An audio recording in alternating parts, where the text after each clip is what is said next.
Hello folk, how you doing? Scotty. So I was requested to respond on PoliDice on a remake of a video that I had done before, whether my views have changed or that. As you all know, I despise PragerU for many reasons. Mostly the rampant misinformation, but another thing that really gets under my skin is that they try to frame their political activism as an educational resource. The problem is with socialists is they make all these baseless claims, etc. It's the very reason why I don't even waste my time with the resources, etc. But I know I was requested to recently, that instead they just target the name. Don't get me wrong, there are some of them that they attempt to make the argument. Most of them typically just use the name and say, oh, it's PragerU, as if they say that's an actual argument. It's not. Indeed, all of their videos are categorized as education, even their most brazenly partisan videos that don't even try to be educational. But they're not alone. There's also the Foundation for Economic Education. Like I say, folk, it's just really targeting the name. And Foundation for Economic Education, I must say, is a fantastic source. Especially we've got hundreds, thousands of articles, other economists even from the Austrian school who contribute with these articles and stuff like that. I've even seen articles posted up with the likes of Bob Murphy. I've already worked my way through the Politically Incorrect Guide to Capitalism and Choice, Cooperation and Human Action, which is basically a confined version and put into layman's terms by Bob Murphy, the human action that Ludwig von Mises had originally written. But while PragerU is a conservative mouthpiece funded by the Wilkes brothers, V is a libertarian mouthpiece funded by the Koch brothers. Trying to discredit the organisation in relation to who they're funded by. So if they're going to try and make a critique of the likes of the Mises Institute, provide information for why they're apparently wrong, and there's a very good reason why they don't, it's because they're intimidated. More specifically, they promote the Austrian School of Economics, which makes it all the more hilarious they call themselves the Foundation for Economic Education. The argument is just a fallacious claim because it's not actually targeting any of the information they provide. Even if he does attempt to do so, it's just going to be a case he's going to misinterpret the information that they provide. Since Austrian economics is not within the scope of modern mainstream economics. So he's right in what he says. The Austrian school does not accept that of the mainstream of economics. What differentiates the two is Austrian school of economics looks at things the philosophical side, and rather than taking the mathematical approach, the Austrian school, and like Ludwig von Mises touches upon in Human Action, Ludwig von Mises viewed the science of economics down to human action and the ordinal preferences, etc., and that it's an a priori, so it's a type of study, it's a social science that can be determined down to a specific truth, a truth that you don't have to look at the window in order to determine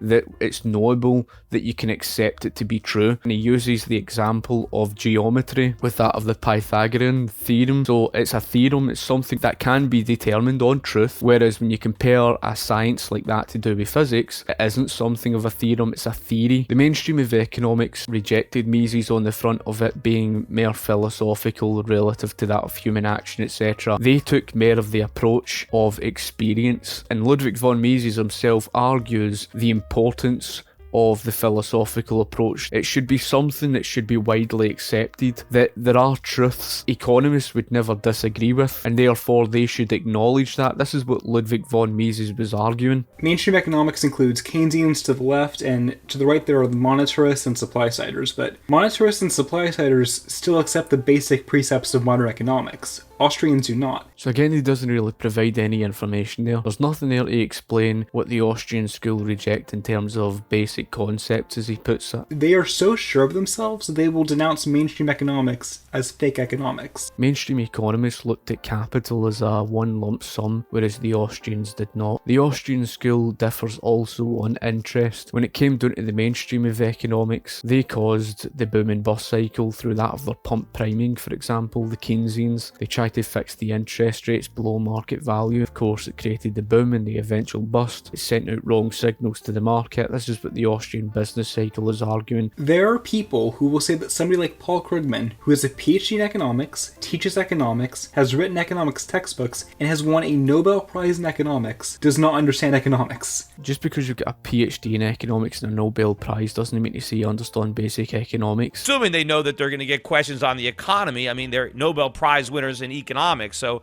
I'm assuming they don't think they're going to be getting questions, on sport. I wanted to see your opinion about what the government has done so far in the United States to support the economy. If you think it has been appropriate, how can we actually support the economy, create jobs? You know, those questions everybody are asking themselves. Very legitimate question. All right, so let's hear how Professor Chris Sims, who is Christopher Sims, he's a professor at Princeton University, 68-year-old, a co-winner of the Nobel Prize for Economics. I think he just was announced the winner, I think it was just last week. So he's been asked a poignant question.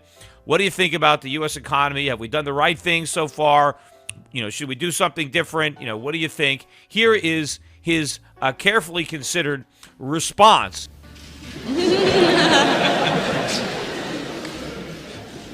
I think part of the point of this prize and the area that we work in is that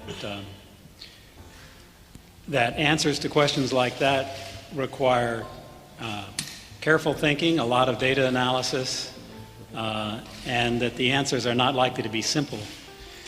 So that asking Tom and me for answers off the top of our heads to these questions is you shouldn't expect much from us. And the Austrian school acknowledged the fact that market-driven prices, thanks to Ludwig von Mises, then the most rational way that you can allocate resources is through market-driven prices that determines how much gets produced, where to best allocate capital, etc. Again, when you go back to the argument in capital, looking at it as a fixed lump sum, and the problem is with the Keynesians, and especially during a crisis, they would try to so-called stimulate the economy. They thought to a varying extent, and I like to call them quasi-socialist personally, as they like to think that they can play God with the economy to some varying extent or another. But demand is not something they can create. You have to leave it down to individual consumer preference to determine what gets produced and what doesn't. They end up creating surplus waste problems, etc. And that's something I've touched upon before with Keynesians, and that's the very reason for my argument why I would personally say that they really don't understand, because if they did, well, they wouldn't be fixing the interest rates, they wouldn't have been fixing the ratio of money. We are talking about people, most of whom probably couldn't even tell you how GDP is calculated,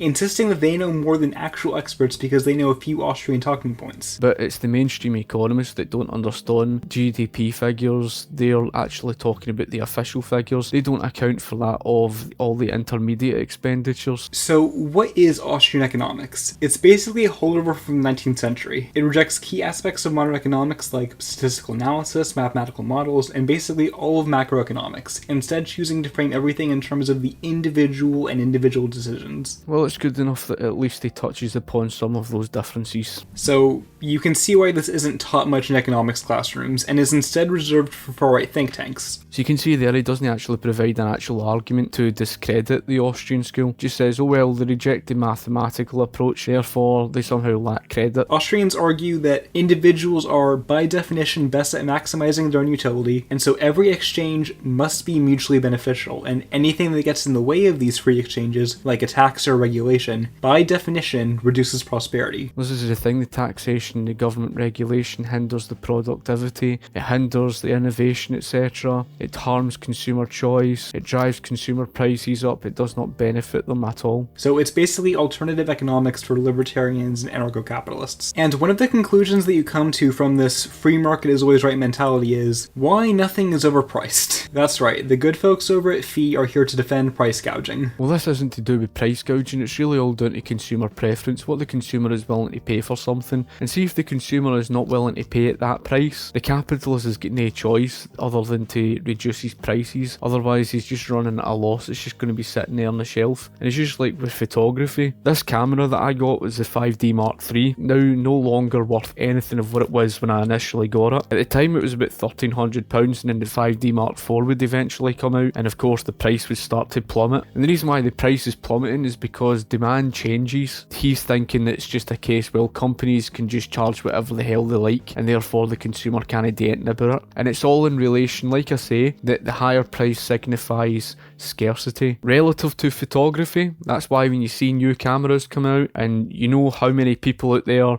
into photography, it's an oversaturated market. You imagine the level of demand there is for new cameras, and I can tell you this, that's the very reason why they start off prices around about £4,000, etc.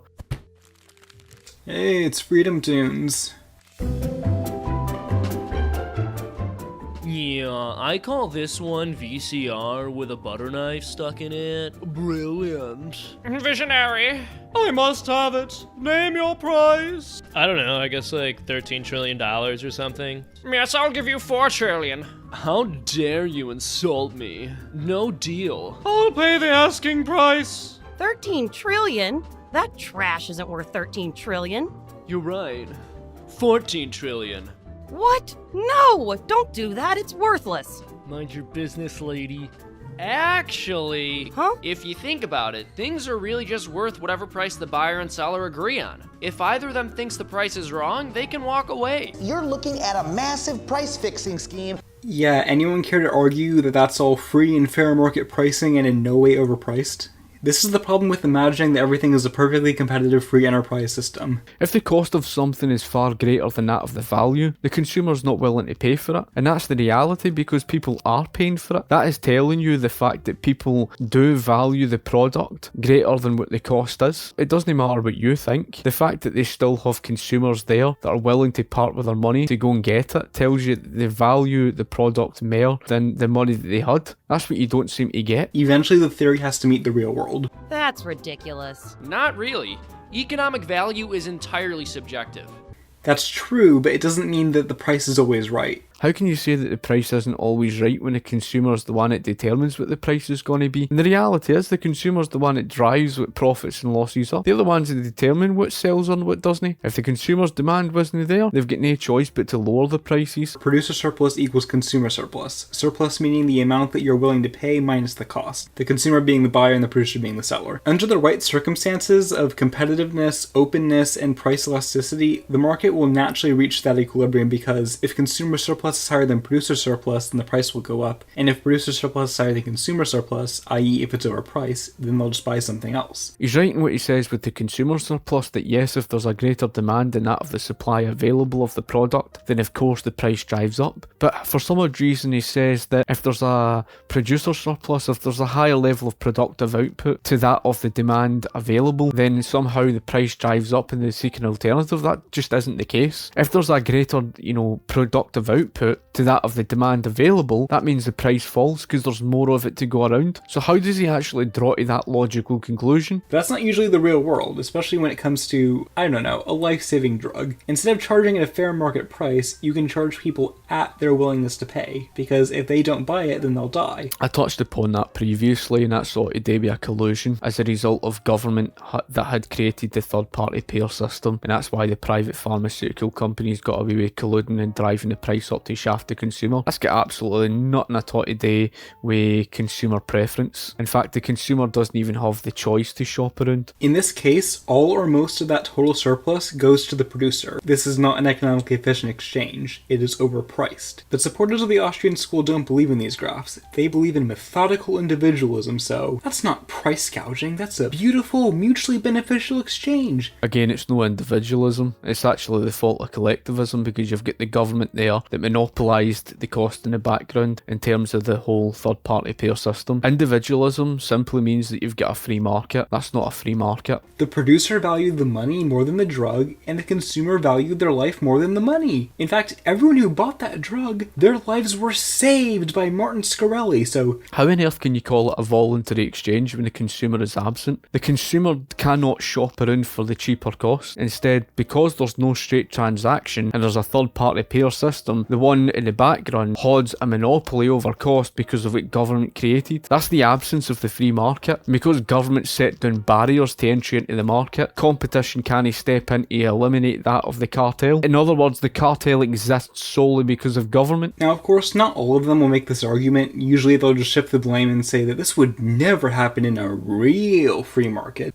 This isn't a free market at all. You're not living under a free market. How can an over-regulated private sector that's not free be considered anything free market? It's not free. But that's not the argument that Fee and others are making. They're arguing that, by definition, nothing is overpriced, and they will argue that even in situations where someone's life is on the line. One thing I didn't touch upon there was to do with the scarcity issue, that you cannot ignore in terms of healthcare, education, the reality of scarcity, and the price that you pay for that with regards to looking at the NHS because they get rid of prices. That is to say, the very reason why you're faced with massive big long waiting lines, why that you've got people left months on end waiting for doctor's appointments, etc., is simply because of the consequences of the free at the point of use. That is to say that prices also serve the purpose to ration scarcity. So in other words, to those with greater urgent needs. That doesn't mean to say, however, that healthcare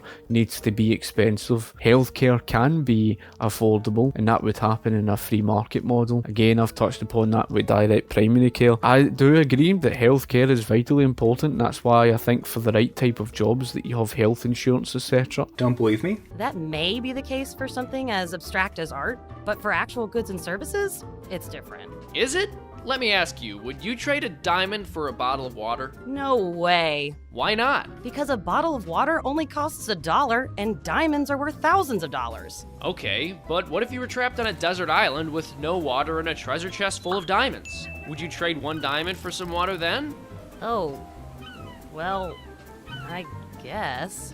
The value of goods or services change. In the city, you have tons of water whenever you need it, but diamonds are rare and beautiful, so water is worth almost nothing to you, even though you need it to survive, and diamonds are worth a lot. But in the desert, you have no water, and you can't drink shiny rocks, so... See, that is not a free, fair, voluntary exchange. That's coercion. That is making a deal with someone whose life is on the line. So he doesn't understand the water and diamond paradigm that Adam Smith had argued in his Wealth of Nations, and basically what Austrian school argued is the marginal utility theory. And the marginal utility theory measures things down to what's at the edge. You don't measure the value of something, of the entire body of water on planet Earth, rather you measure at the edge of what you're actually going to buy. So for example, when you go into a shop and you buy a bottle of water, you know, you're actually buying whatever it is. So let's just say 1 litre of a bottle of water. That's the value at the edge. This individual's obviously going to value the water and that of the diamonds simply because of survival. Those of the labour theory of value don't understand price and value. They don't understand why diamonds are worth a lot more in price than that of water. That in relation to people's subjective preferences and time preference as well, as touched upon before, in their mind the water is worth a lot more in their view because of usefulness. Why the hell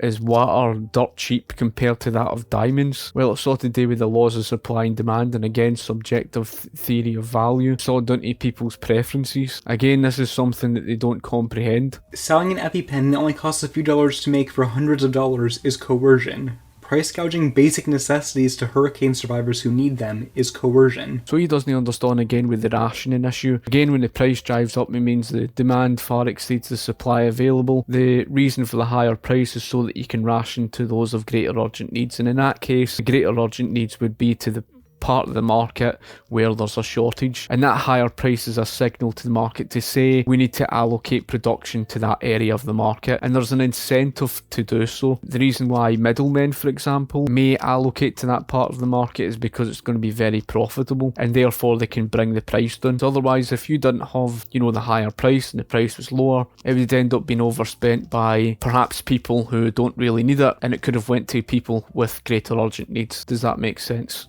Fine.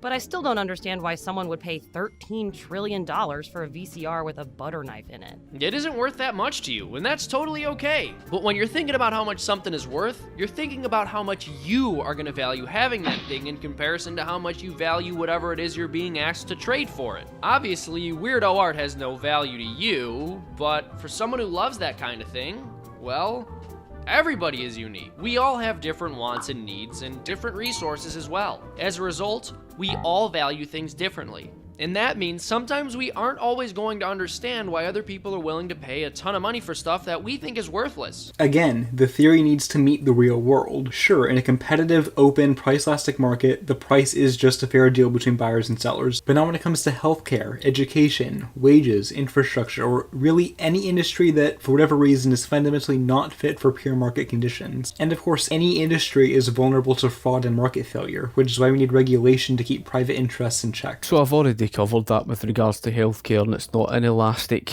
You're faced with the economic reality of scarcity and the rationing issue, so I don't really need to go into all of that, folk, because when you do away with prices and you end up with something like the NHS, when you've got demand far exceeding the supply, and you've got the serious issue of the mass neglect that you're faced with, thousands being neglected every single year, especially when it comes to even education and stuff like that. That's why costs are so out of control. The subsidies, demand far exceeds the supply available because the placements can't keep up with that. So it contradicts their narrative to say that the NHS etc. is available for everyone when it never was, and it comes at a greater cost as well when they call it so-called free and more affordable. Like I say, the free market would actually solve that problem, but it contradicts them. So anyway, folk, if you've got anything you'd like to add in yourself, comment in the comment section below and I'll be sure to get back to you. Be sure to like the video, share the video, and thank you for watching. Cheers.